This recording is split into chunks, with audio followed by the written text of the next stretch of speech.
అందరికీ నమస్కారం. నేను మీ చిలకమర్తి ప్రభాకర చక్రవర్తి శర్మ. అందరికీ మహాశివరాత్రి శుభాకాంక్షలు. జ్యోతిష్ శాస్త్ర ప్రకారం మాఘమాస కృష్ణ పక్ష చతుర్దశి రోజు మహాశివరాత్రిగా చెప్పబడింది. అయితే మహాశివరాత్రి విషయానికి వచ్చేటప్పటికి చతుర్దశి యొక్క వ్యాప్తి రాత్రి సమయానికి ఉండాలి. ముఖ్యంగా అర్ధరాత్రి సమయంలో లింగోద్భవ కాల సమయమని ఏ సమయంలో అయితే శివపురాణం ప్రకారం అర్ధరాత్రి సమయంలో లింగోద్భవం జరిగిందో ఆ లింగోద్భవ కాల సమయానికి చతుర్దశి మాఘమాస కృష్ణపక్ష చతుర్దశి వ్యాప్తి ఏ రోజైతే ఉంటుందో ఆ రోజే మహాశివరాత్రిగా మనకి విశేషంగా మనకి స్మృతులన్నీ కూడా తెలియజేస్తున్నాయి. అటువంటి స్మృతుల ఆధారంగా ఈ 2025 సంవత్సరంలో 26 ఫిబ్రవరి 2025 సంవత్సరం బుధవారం రోజు రాత్రి సమయానికి, అలాగే ఆ రోజు ప్రదోషకాల సమయానికి, ముఖ్యంగా అర్ధరాత్రి సమయానికి చతుర్దశి వ్యాప్తి చెంది ఉండడం చేత చిలకమర్తి పంచాంగరీత్యా దృక్ సిద్ధాంత పంచాంగ గణితం ఆధారంగా 26 ఫిబ్రవరి 2025 బుధవారం రోజే మహాశివరాత్రి మనం జరుపుకోవాలని ప్రేక్షకులందరికీ తెలియజేస్తున్నాను. అలా 26 ఫిబ్రవరి 2025 మనకి మహాశివరాత్రి ఈ సంవత్సరం ఏర్పడిందని తెలియజేస్తూ మహాశివరాత్రి యొక్క వైభవానికి సంబంధించినటువంటి ఈ ప్రత్యేక కార్యక్రమంలోకి అందరికీ స్వాగతం పలుకుతున్నాను. మహాశివరాత్రి చాలా విశేషమైనటువంటి ప్రత్యేకమైనటువంటి రోజు. అసలు శివరాత్రి వైభవం ఏంటి, లింగోద్భవ కాలం ఏమిటి, ప్రదోష కాలం ఏమిటి, అసలు శివరాత్రులు ఎన్ని రకాలైనటువంటి శివరాత్రులు మనకు ఉన్నాయి, ఆ శివరాత్రి రోజు ఎలాంటి ఆచరించడం చేత శివుని యొక్క అనుగ్రహాన్ని మనం త్వరగా పొందవచ్చు, శ్రీనాథుడు కాశీఖండంలో శివరాత్రి యొక్క వైభవం వంటివి ఏ రకంగా మనకి అందజేశారు అన్నీ కూడా శివరాత్రితో ముడిపడి ఉన్నటువంటి విషయాలని ఈ ప్రత్యేక కార్యక్రమం ద్వారా మనం తెలుసుకుందాం. అందరికీ నమస్కారం. మీ చిలకమర్తి ప్రభాకర చక్రవర్తి శర్మ. హర హర హర మహాదేవ్. ఓం నమ శివాయ. ఓం గణానాన్త్వా గణపతి గుమ్మవామహే కవిం కవీనాపస్మస్తమం జ్యేష్ఠరాజం బ్రహ్మణాం బ్రహ్మణస్పత ఆనశృణ్వన్నోతిభిశ్చేదసాదనం. శ్రీ మహాగణాధిపతయే నమః. శ్రీ గురుభ్యో నమః. హరి ఓం. ఓం చంద్రరేఖాలహత్పాలం గంగాం భో విలసజ్జితం పాదభూషాయితానంతం ఉమాకాంతపాస్మహే. ఓం నమ శివాయ. మహాశివరాత్రి చాలా ప్రత్యేకమైనటువంటి రోజు. మనకి అఘము అంటే పాపము అని అర్థం, మాఘము అంటే పాపాలను నశింపజేసేటటువంటిది అని అర్థం. మనకి మాఘమాసం చాలా విశేషమైనటువంటిది, ప్రత్యేకమైనటువంటి మాసం. పుణ్యాన్ని సంపాదించుకోవడానికి ఉత్తమమైన మాసం మాఘమాసం. మనకి జ్యోతిష్ శాస్త్ర ప్రకారం 2 ఆయనాలు ఉన్నాయి, ఉత్తరాయణం దక్షిణాయనం. సంవత్సరంలో దక్షిణాయనం పితృదేవతలకి సూచనగా, ఉత్తరాయణం దేవతలకి సూచనగా మన యొక్క పురాణాలు శాస్త్రాలు తెలియజేశాయి. అందులో ఉత్తరాయణం ఏదైతే దేవతలకి సూచిస్తుందో, దేవతలకి పగటి కాలం అని తెలియజేయబడిందో, అటువంటి దేవతల్ని ఆరాధించడానికి ఉత్తమమైనటువంటి మాసం మాఘమాసం. అలాంటి మాఘమాసం శివకేశవులకి భేదము లేనటువంటి మాసం, ఇద్దరికీ ప్రీతికరమైనటువంటి మాసం. అటువంటి మాఘమాసంలోనే మనకి మహాశివరాత్రి పర్వదినం రావడం, ఇది చాలా విశేషమైనదిగా తెలుసుకోవాలి. శివరాత్రులు మనకి 5 రకాలుగా ఉన్నాయని పురాణాలు తెలియజేశాయి. 5 రకాల శివరాత్రులు ఏమిటి అంటే నిత్య శివరాత్రి, పక్ష శివరాత్రి, మాస శివరాత్రి, మహాశివరాత్రి, యోగ శివరాత్రి.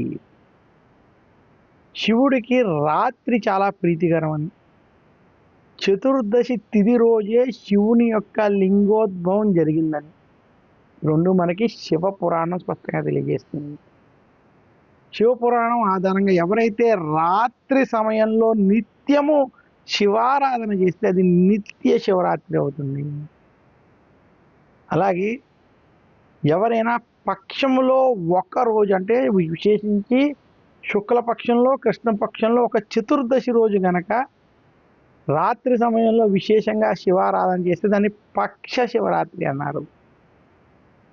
ఇంకా ప్రతి మాసంలో వచ్చే కృష్ణపక్ష చతుర్దశి రోజు గనక శివారాధన చేసినట్లయితే రాత్రి సమయంలో లింగోద్భవ కాల సమయంలో ఈశ్వరుని అభిషేకం వంటివి చేసుకుని ఈశ్వరుడిని నమక చమక రుద్రాలతో పూజించినట్లయితే దాన్ని మాస శివరాత్రి అన్నారు. ఇంకా విశేషంగా సంవత్సరంలో వచ్చే మాఘమాస కృష్ణపక్ష చతుర్దశి ఏదైతే శివునికి చాలా ప్రీతికరమైనటువంటి లింగోద్భవం జరిగినటువంటి రోజు, ఆ రోజు కనుక ఈశ్వరుని విశేషంగా పూజించినట్లయితే దాన్ని మహాశివరాత్రి అని చెప్పడం జరిగింది. ఇంకొకటి, ఎవరైతే యోగులు ధ్యానంలో ఈశ్వరుని దర్శిస్తారో దాన్ని యోగ శివరాత్రి అని కూడా చెప్పడం జరిగింది. ఈ రకంగా ఈ 5 శివరాత్రులు చాలా ప్రత్యేకమైనవి, విశేషమైనవని పురాణాలు స్పష్టంగా మనకు తెలియజేశాయి. ఇంకా శివ పురాణం ఆధారంగా మనం చూసుకున్నట్లయితే మహాశివరాత్రి చాలా ప్రత్యేకమైనది, శివుడికి చాలా ప్రీతికరమైనటువంటి రోజుగా, లింగోద్భవ కాలం జరిగినటువంటి రోజుగా, శివ పార్వతుల యొక్క వివాహము జరిగినటువంటి రోజుగా కూడా ఈ మహాశివరాత్రి గురించి చెప్పడం జరిగింది.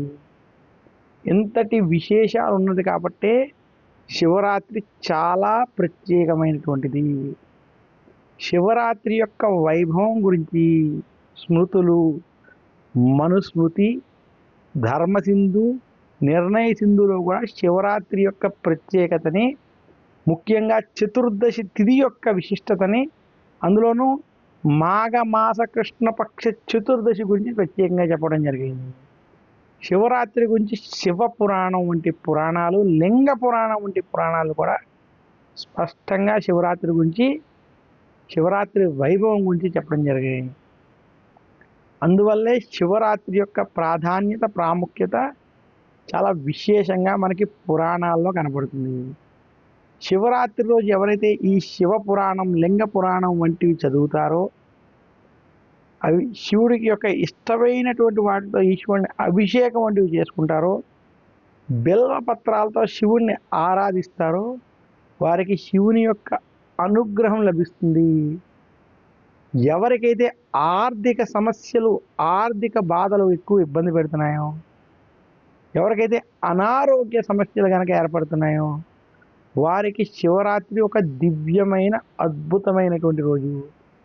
ఈరోజు చేసేటువంటి శివారాధనలకి, శివ పూజలకి వారికి ఉన్నటువంటి ఆర్థిక సమస్యలు తొలగడం, అనారోగ్య సమస్యలు తొలగడం, శుభ ఫలితాలు కలగడం జరుగుతుంది. శివరాత్రి మనకి చాలా ప్రత్యేకమైనటువంటిది, చాలా విశేషమైనది. ఈరోజు శివుని యొక్క అనుగ్రహం పొందడానికి ఉత్తమమైన రోజుగా మనకి పురాణాలు స్పష్టంగా తెలియజేశాయి. ఈరోజు శివుడికి వదిలేటువంటి ఒక జలము కానీ, పుష్పము కానీ, లేదా ఒక పత్రము కానీ, విశేషంగా బిల్వపత్రం వంటివి కనుక ఈరోజు శివుడికి సమర్పించినటువంటివి కోటి రెట్ల పుణ్య ఫలితాలని ఇస్తుంది. ప్రతిరోజు శివారాధన చేయలేనటువంటి వారు కనుక కనీసం ఒక్క మహాశివరాత్రి రోజు కనుక ఈశ్వరుని ఆరాధిస్తే, ఆ సంవత్సరం మొత్తం ఈశ్వరుని ఆరాధిస్తే ఎంతటి ఫలితం వస్తుందో, శివరాత్రి రోజు కనుక భక్తి శ్రద్ధలతో శివారాధన చేస్తే సంవత్సరం మొత్తం శివుణ్ణి ఆరాధించినటువంటి ఫలితం లభిస్తుందని కూడా పెద్దలు తెలియజేస్తూ ఉంటారు. అంతటి విశేషం ఉన్నటువంటి రోజు మహాశివరాత్రి రోజు. ఈరోజు ముఖ్యంగా శివుణ్ణి ఎవరైతే అభిషేకం చేసుకుని ప్రదోష కాలంలో రాత్రి సమయంలో పూజిస్తారో వారికి వారి యొక్క అభీష్టము సిద్ధిస్తుంది, వారి కోరికలు సిద్ధిస్తాయి, వారికి ఉన్నటువంటి బాధలు తొలగుతాయని మాత్రం శాస్త్రాలు తెలియజేస్తున్నాయి. మహాశివరాత్రి యొక్క వైభవాన్ని తెలిపేటువంటి పురాణ కథ మనకి శివ పురాణంలో ఈ రకంగా చెప్పబడింది. శివ పురాణం ప్రకారం పూర్వం శ్రీ మహావిష్ణువుకి బ్రహ్మదేవుని మధ్య ఎవరు శక్తివంతుడు అనేటువంటి విషయంలో ఒక భేదాభిప్రాయం రావడం, ఒక వాదన తలెత్తడం వంటివి జరిగింది. చతుర్ముఖ బ్రహ్మగారు నాకన్నా శక్తివంతుడు, నాకన్నా గొప్పవారు ఈ సృష్టిలో లేరని వాదించడం, నీకన్నా నేనే గొప్పవాణని శ్రీ మహావిష్ణువు అనడం, అలా వారిద్దరి మధ్య పెద్ద వాదన గొడవగా అది యుద్ధంగా మారడం. ఆ సమయంలో అక్కడ అనేక మంది అక్కడ ఉన్నటువంటి దేవతలు, ఋషులు, మునులు కూడా ఆ యొక్క యుద్ధానికి భయభ్రాంతులకు గురై ఈశ్వరుణ్ణి ప్రార్థించడం, వేడుకోవడం జరిగింది. అప్పుడు బ్రహ్మ విష్ణువుల మధ్య శివుడు ప్రత్యక్షమై లింగ రూపాన్ని ధారణ చేయడం. లింగ రూపాన్ని ధారణ చేసినటువంటి శివుడు మీ ఇరువురిలో ఎవరైతే ఈ లింగానికి సంబంధించినటువంటి ఆదిని కానీ అంత్యమును కానీ కనుక్కుంటారో వారే శక్తివంతులుగా తెలియజేయడం. ఆ యొక్క లింగ రూపానికి ఉత్తర భాగం వైపు ఆది ఏ మూల ఉన్నదో అని బ్రహ్మదేవుడు తన యొక్క హంసవాహనంలో వేగంగా పరిశీలించడానికి బయలుదేరడం, దక్షిణ భాగం వైపు శ్రీ మహావిష్ణువు వెళ్ళడం జరిగింది. ఎంత దూరం వెళ్ళినా బ్రహ్మకి కానీ విష్ణువుకి కానీ ఆది కానీ అంత్యము కానీ దొరకలేదు. ఇంకా అలా చాలా దూరం ప్రయాణించినటువంటి శ్రీ మహావిష్ణువు దీని అంత్యము నేను కనుక్కోలేనని తెలుసుకుని తిరిగి ప్రయాణం అయ్యాను. బ్రహ్మదేవుడికి దాని యొక్క ఆది దొరకకపోయినప్పటికీ ఆయనకి మధ్యలో ఒక కేతకీ పుష్పం అనగా మొగలి పువ్వు మరియు గోమాత కనిపించడం, వారిని నేను శివుని వద్ద దీని యొక్క ఆది అంత్య భాగాలు తెలుసుకున్నానని నేను తెలియజేస్తాను, దానికి మీరు సాక్ష్యము చెప్పాలి ఇది నిజము అని వారిని బలవంతంగా ఒప్పించి శివుని వద్దకి తీసుకెళ్ళడం. బ్రహ్మ గనక ఒప్పుకోకపోతే మమ్మల్ని శపిస్తాడనేటువంటి భయంతో వారు కూడా బ్రహ్మతో పాటు శివుని వద్దకు వెళ్ళడం. ఆ లింగ రూపంలో ఉన్నటువంటి శివుడికి శ్రీ మహావిష్ణువు నేను నీ యొక్క అంత్య భాగాన్ని లేకపోయానని నిజం చెప్పడం, అలాగే చతుర్ముఖ బ్రహ్మగారు నేను ఆది భాగం వరకు వెళ్ళి చూసి వచ్చానని అబద్ధం చెప్పడం, సాక్ష్యంగా మొగలి పువ్వు కూడా ఆయన చూశారని చెప్పడం, గోమాత తన యొక్క ముఖముతో అబద్ధం చెప్పి తోకముతో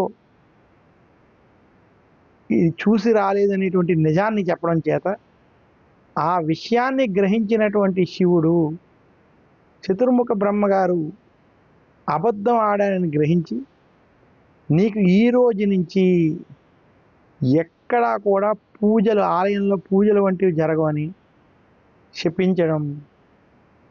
ఆ యొక్క శాపానికి బ్రహ్మదేవుడు నీవు ఈ రోజు నుంచి ఎక్కడ పూజింపబడినా లింగ రూపంలోనే పూజించబడతావని తిరిగి శాపం ఇవ్వడం జరిగాయి.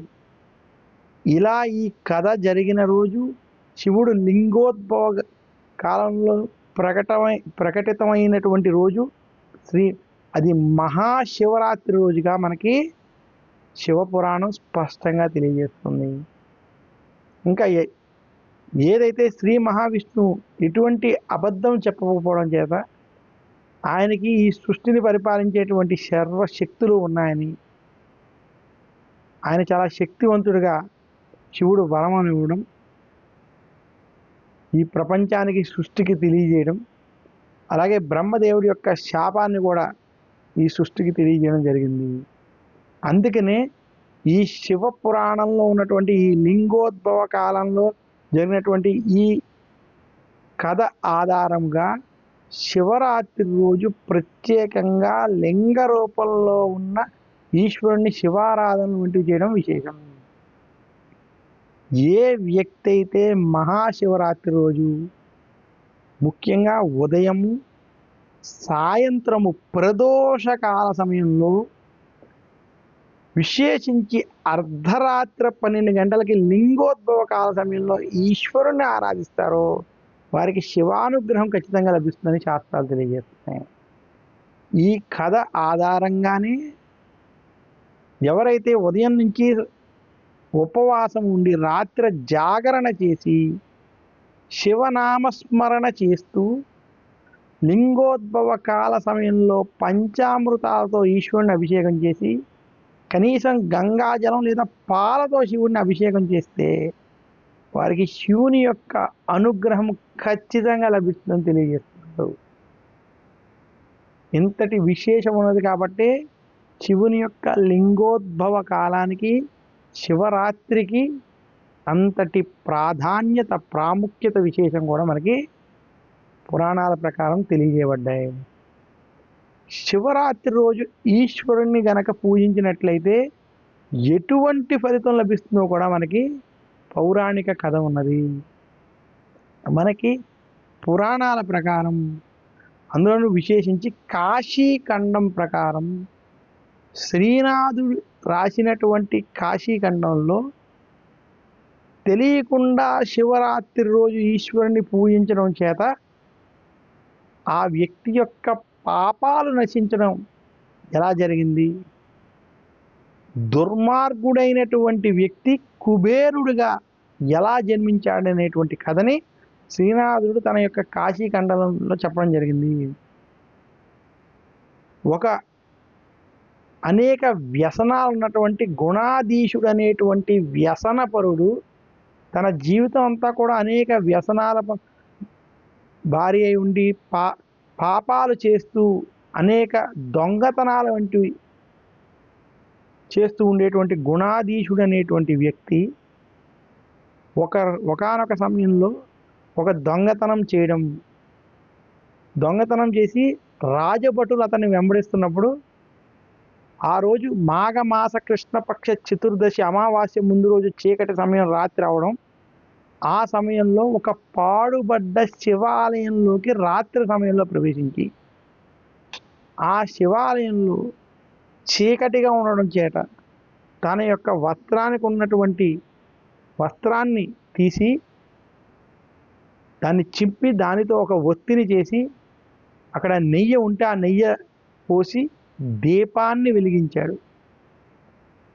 రాత్రంతా కూడా ఎటువంటి ఆహారాన్ని తీసుకోకుండా ఆ దీప వెలుగులో శివానను రక్షించు అని దండం పెట్టుకోవడం. పగలు రాత్రి అయిపోయిన తర్వాత పగలు ఆ భటులకి అతను దొరికిన తర్వాత ఆ భటులు అతన్ని ఆ ఆలయంలోకి బయటికి తీసుకొచ్చి చంపివేయడం జరిగింది. తన జీవితాంతం అనేక పాపాలు చేసినప్పటికీ శివరాత్రి రోజు తెలియకుండా జాగరణ ఉపవాసము చేయడం, అలాగే శివుడి వద్ద దీపం వెలిగించి శివనామస్మరణం చేయడం చేత మరుసటి జన్మలో కళింగరాజుకి కొడుకుగా ఒక ధనవంతుని యొక్క బిడ్డగా జన్మించడం జరిగింది. ఆ యొక్క కొడుకుగా పుట్టినటువంటి ఆ యొక్క గుణాధీశుడు అనేటువంటి పూర్వజన్మలో ఉన్నటువంటి ఆ వ్యక్తి పెద్ద అయిన తర్వాత జ్యోతిష్యుల ద్వారా తన పూర్వజన్మ వృత్తాంతాన్ని తెలుసుకుని ఆ కళింగరాజు తను బతుకున్నంత కాలము కూడా ప్రతి శివాలయంలో ముఖ్యంగా ధూపదీప నైవేద్యాలు చేయడం, అందులో ప్రతి శివరాత్రికి ఆ ఊళ్ళో ఆ దేశంలో ఉన్నటువంటి కళింగ దేశంలో ఉన్నటువంటి ప్రతి శివాలయంలో అభిషేకాలు వంటివి జరిపించడం, దీపారాధన వంటివి చేయడం చేశారు. ఇలా చేయడం చేత మరుసటి జన్మలో అతను కుబేరుడిగా జన్మించినట్టుగా ఇది కాశీఖండంలో శ్రీనాథుడు స్వయముగా శివరాత్రి యొక్క మహత్యము, శివరాత్రి వైభవము, కుబేరుడి యొక్క జనన వృత్తాంతానికి సంబంధించినటువంటి కథలో ఇది మనకి స్పష్టంగా చెప్పడం జరిగింది. ఏ వ్యక్తి అయితే ఆర్థిక బాధలు వంటివి అనుభవిస్తున్నాడో, అనారోగ్య సమస్యలతో బాధపడుతున్నాడో, ఆర్థిక సమస్యలు తొలగించుకోవడానికి, ఆరోగ్యాన్ని బాగు చేసుకోవడానికి ఉత్తమమైనటువంటి పూజ ఏదైనా ఉంటే అది శివారాధన. అటువంటి శివారాధన సోమవారాలు ఆచరించడం ఉత్తమం. ముఖ్యంగా మాస శివరాత్రులు ఆచరించడం చాలా విశేషం. ఒక మహాశివరాత్రి రోజు కనుక చేయగలిగితే అది చాలా అదృష్టంగా మనం భావించాలి. ఈ శ్రీనాథుడు అందించినటువంటి కాశీ కథ ఆధారంగా, శివ పురాణాల ఆధారంగా ఎవరైతే శివరాత్రి రోజు తెలిసి కానీ తెలియక కానీ రాత్రి సమయంలో గనక ఆవు నేతితో దీపారాధన వంటివి చేసి, ఈశ్వరుని గనక అభిషేకం వంటివి చేసుకుని శివనామస్మరణ వంటివి చేస్తారో అటువంటి వారికి శివుని యొక్క అనుగ్రహం చేత శుభ ఫలితాలు కలుగుతాయని తెలియజేస్తున్నాను. మహాశివరాత్రి రోజు ఈశ్వరుణ్ణి ఎలా పూజించాలి, ఏ విధంగా ఆరాధించాలి అంటే శివారాధనకి భక్తి శ్రద్ధలు ముఖ్యము. శివరాత్రి రోజు జాగరణ ఉపవాసం చేయడం అంటే అన్నం మానేయడము, లేదా ఏదో ఒక పని చేసుకుంటూ రాత్రంతా ఖాళీగా ఉండడమో ఇవి జాగరణ కాదు, ఉపవాసాలు కాదు. ఉపవాసం అనగా ఆవాసమని. మీరు శివనామస్మరణ చేసుకుంటూ మీరు ఏ పని చేసినా ఈశ్వరుడిని దృష్టిలో పెట్టుకుని చేస్తున్నాననేటువంటి భక్తి భావనతోటి ఉండాలి. ఆ రోజు ఉదయం నుంచి సాయంత్రం వరకు కూడా ఇంట్లో శివారాధన, ఈశ్వరాభిషేకాలు వంటివి ఆచరించుకుంటూ, రాత్రి సమయంలో కూడా శివనామస్మరణ వంటివి చేసుకుంటూ, శివుడి కోసం జపం వంటివి, తపం వంటివి, ధ్యానం వంటివి కూడా ఆచరించడం శివరాత్రి రోజు దాగున్నటువంటి రహస్యము. ఎవరైతే సిద్ధి పొంది ఉన్నారు, మంత్రోపదేశం పొంది ఉన్నారు, ఎవరైతే గురువుల ద్వారా ఉపదేశం వంటి పొంది ఉన్నారో అటువంటి వారికి శివరాత్రి ఒక అద్భుతమైనటువంటి అవకాశం. ఇలా శివరాత్రి రోజు ఎవరైతే ఈశ్వర ఆరాధన కానీ వారికి ఉన్నటువంటి మంత్రోపదేశంతో ధ్యానం వంటివి చేసుకుంటారో అది విశేషమైనటువంటి ఫలితాలు ఇస్తాయని కూడా శాస్త్రాలు తెలియజేస్తున్నాయి. శివరాత్రి రోజు చేసేటువంటి శివారాధనలకి, శివనామస్మరణలకి, ధ్యానం వంటి వాటికి ప్రత్యేకమైనటువంటి పుణ్యఫలం లభిస్తుందని తెలియజేస్తూ, శివరాత్రి రోజు భక్తి శ్రద్ధలతో శివారాధన చేయాలి. ఈరోజు గంగా జలంతో కానీ, పుణ్య నదీ జలాలతో కావచ్చు, పంచామృతాలతో కావచ్చు, బిల్వ పత్రములతో కావచ్చు, శివుణ్ణి గనక అభిషేకం వంటివి చేసినట్లయితే, పళ్ళ రసాలతో, చెరుకు రసం వంటి వాటితో ఈశ్వరుని అభిషేకం చేసినట్లయితే ఈశ్వరుని యొక్క అనుగ్రహం చేత శుభ ఫలితాలు లభిస్తాయి. ఈరోజు అన్నాన్ని వండి ఆ వండినటువంటి అన్నముతో ఈశ్వరునికి అభిషేకం చేయడం చాలా విశేషం. ఇంటిలో శివాభిషేకం చేసుకోవడం ఉత్తమం. ఇంటిలో చేసేటువంటి శివాభిషేకానికి శివలింగం బొటకని వేలకు మించకుండా ఉండేటట్టు చూసుకుని ఆ శివలింగానికి ధూపదీప నైవేద్యాలతో అభిషేకం చేసుకోవడం మంచిది. అలా కుదరని పక్షంలో మీ దగ్గర ఉన్నటువంటి ఆలయాల్లో, శివాలయాల్లో కూడా చేసుకోవడం మంచిది. మనకు ఉన్నటువంటి ద్వాదశ జ్యోతిర్లింగాల్లో, పంచభూత శివలింగాల్లో లేదా ఎటువంటి శివక్షేత్రాల్లో అయినా సరే శివారాధన వంటివి చేసుకోవడం, అభిషేకాలు వంటివి చేసుకోవడం వల్ల విశేషమైనటువంటి పుణ్యఫలం లభిస్తుందని తెలియజేస్తూ, మరొక్కసారి అందరికీ మహాశివరాత్రి యొక్క శుభాకాంక్షలు తెలియజేస్తూ, ఈశ్వరుని యొక్క అనుగ్రహం అందరికీ కలగాలి. ఈశ్వరుని యొక్క అనుగ్రహం చేత అందరూ శుభ ఫలితాన్ని పొందాలి. ఈశ్వర సర్వ విద్యానాం, ఈశ్వర సర్వభూతానాం బ్రహ్మాధిపతి బ్రహ్మణోధిపతి అస్తు సదాశివోం అని శివుని ప్రార్థిస్తూ, ఓం చంద్రరేఖాలహత్పాలం గంగాం భోవిలసజ్జితం పాదభూషాయితానందం మహాకాంతోపాస్మహే అని ఈశ్వరుని ప్రార్థిస్తూ, శివుని యొక్క అనుగ్రహం కలిగి ఈ ప్రపంచం అంతా అందరూ కూడా క్షేమ స్థైర్య ధైర్య విజయ అభయ ఆరోగ్య ఐశ్వర్యాలతో ఉండాలని ప్రార్థిస్తూ సెలవు తీసుకుంటాను. ఈ ప్రత్యేక కార్యక్రమాన్ని వీక్షించినటువంటి ప్రేక్షకులకి శుభాలు కలగాలని కోరుకుంటూ ఈ కార్యక్రమాన్ని ప్రసారం చేసినటువంటి యాజమాన్యానికి కూడా నా హృదయపూర్వక ధన్యవాదాలు తెలియజేస్తాను. నమస్కారం. మీ చిలకమర్తి ప్రభాకర చక్రవర్తి శర్మ.